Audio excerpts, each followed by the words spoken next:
Hello students, आज हम class 12th का चैप्टर नंबर 1 सॉल्यूशंस को अच्छी तरह एनसीईआरटी में लाइन बाय लाइन समझेंगे।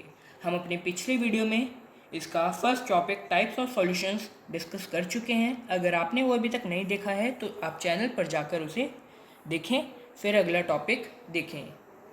तो आज के लिए हमारा टॉपिक है expressing concentration of solutions. Solutions की कंसंट्रेशन को आज हम एक्सप्रेस करना सीखेंगे। Composition of solution can be described by expressing its concentration. The latter can be expressed either qualitatively or quantitatively. Composition की solution की composition को हम concentration के terms में express करते हैं। For example, qualitatively, we can say that the solution is dilute, that is relatively very small quantity of solute, or it is concentrated, that is relatively very large quantity of solute. For example, example के तौर पे हम कह सकते हैं कि qualitatively, इसे हम क्या पढ़ेंगे, क्वालिटेटिवली सॉल्यूशन क्या हो सकता है, डाइल्यूट। डाइल्यूट है यानी पानी ज़्यादा है, पानी ज़्यादा है मतलब सॉल्वेंट का अमाउंट ज़्यादा है, और सॉल्यूट की क्वांटिटी वेरी स्मॉल है, बहुत कम है। और कंसंट्रेटेड का मतलब सॉल्यूट की क्वांटिटी ज़्यादा है और सॉल्वेंट की क्वांटिटी कम है। But in real life these kinds of description can add to a lot of confusion and thus the need for a quantitative description of the solution. There are several ways by which we can describe the concentration of the solution quantitatively. पहला तरीका है mass percentage.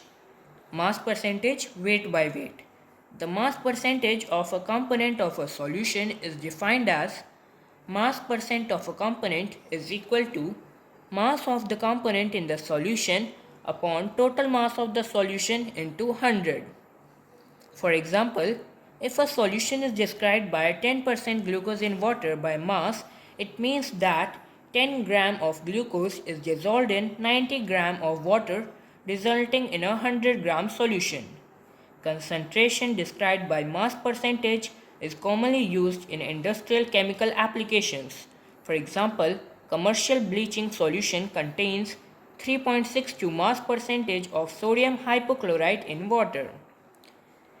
Example के तौर पे अगर हम 10% glucose in water by mass लेंगे तो इसका मतलब है कि 10 ग्राम ग्लूकोज जो है वो 90 ग्राम वाटर में इस तरह एडेड है कि जब 10 ग्राम ग्लूकोज 90 ग्राम वाटर दोनों कंबाइन होंगे तो हमारा जो सॉल्यूशन बनेगा उसका मास होगा 100 ग्राम।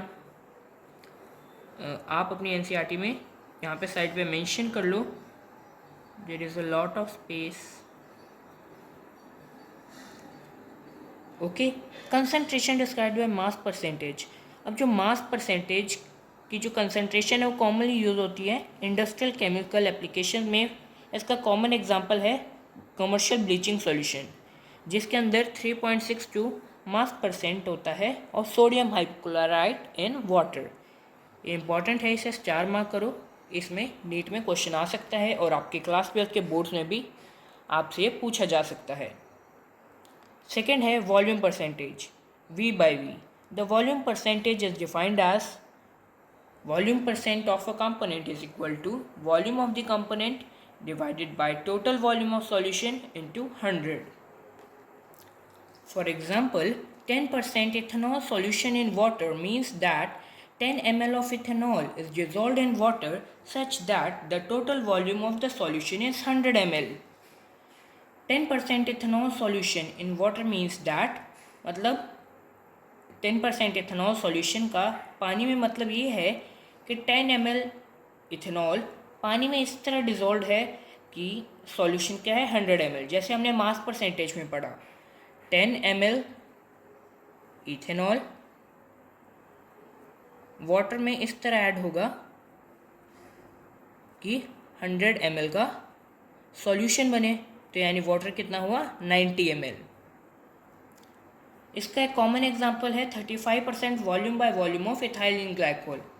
इसके एग्जांपल को भी 4 मार्क करें, बहुत इम्पोर्टेंट है और आपके NCERT के बोर्ड एग्ज़ाम्स में और नीट के पेपर में बहुत इम्पोर्टेंट क्वेश्चन बन जाता है। यहाँ से एंटी फ्रीज का काम करता है और कार्स में यूज़ होता है ये इंजन को कूल करने के लिए। इसकी कॉम्पोजिशन याद रखें, 35% वॉल्यूम बाय वॉल्यूम सॉल्यूशन। इस कंसंट्रेशन पे जो एंटी फ्रीज है हमारा यानी इथाइलिन ग्लाइकोल, वो फ्रीजिंग पॉइंट वाटर के फ्रीजिंग पॉइंट को कम करके 255.4 के कर देता है, 0 डिग्री सेल्सियस से -17.6 डिग्री सेल्सियस तक ले आता है। अगला है मास बाय वॉल्यूम परसेंटेज यानी weight by volume, another unit which is commonly used in medicine and pharmacy। Mass by volume percentage अलग चीज़ है, मतलब अगली दूसरी चीज़ है जो कि मेडिसिन और फार्मेसी में यूज़ होती है। It is the mass of solute dissolved in 100 ml of solution. Mass by volume percentage है कि कितना सोल्यूट जो है वो 100 ml सॉल्यूशन में है। इसका फॉर्मूला होगा mass of solute upon volume of solution in 100 ml। 100 ml में कितना है मल्टीप्लाई बाय 100। ये आपका मास बाय वॉल्यूम परसेंटेज के लिए फॉर्मूला बनेगा। उसके बाद अगला टॉपिक है पार्ट्स पर मिलियन का। When a solute is present in trace quantities, trace quantities यानी माइन्यूट क्वांटिटीज, यानी बहुत ही छोटे अमाउंट में जब कोई सॉल्यूट आपके पास प्रेजेंट है, it is convenient to express concentration in parts per million, तब हम उन्हें ppm में फाइंड करते हैं, उसे कंसंट्रेशन को एक्सप्रेस करते हैं। तो पार्ट्स पर मिलियन का हमारे पास फॉर्मूला जो है वो है number of parts of the component upon total number of parts of the component of the solution multiply by 10⁶। ध्यान रखें ये 10⁶ है। As in the case of percentage, concentration in parts per million can also be expressed as mass to mass, volume to volume and mass to volume. Example है a liter of seawater contains 6 × 10⁻³ gram of dissolved oxygen. Such a small concentration is also expressed as 5.8 gram per 10⁶ gram, that is 5.8 ppm of seawater. The concentration of pollutants in water or atmosphere is often expressed as mu gram per ml और ppm। mu कहते हैं 10⁻⁻⁶ को। उसके बाद fifth concentration term जो हम पढ़ेंगे वो है मोल फ्रैक्शन। इसका कॉमनली यूज सिंबल है x। लिखा x की तरह जाता है पर हम इसे क्या बोलते हैं chi, and subscript used on the right hand side of chi denotes the component. It is defined as mole fraction of a component is number of moles of component upon total number of moles of component। जिस component का हमें mole fraction निकालना है उसके moles और solute और solvent दोनों के मोल्स को ऐड करके जितने भी कंपोनेंट्स हैं। फॉर एग्जांपल ये देखिए chi A के लिए पहले हम A के नंबर ऑफ मोल्स फिर दोनों के सॉल्यूशन टोटल सॉल्यूशन के नंबर ऑफ मोल्स, यानी अगर कोई कंपोनेंट बाइनरी है फॉर अ बाइनरी मिक्सचर जिसमें दो कंपोनेंट्स हैं तो Na प्लस Nb, A और B दोनों कंपोनेंट्स के मोल्स नीचे ऐड होंगे और ऊपर जिसका हमें मोल फ्रैक्शन निकालना है उसका मोल।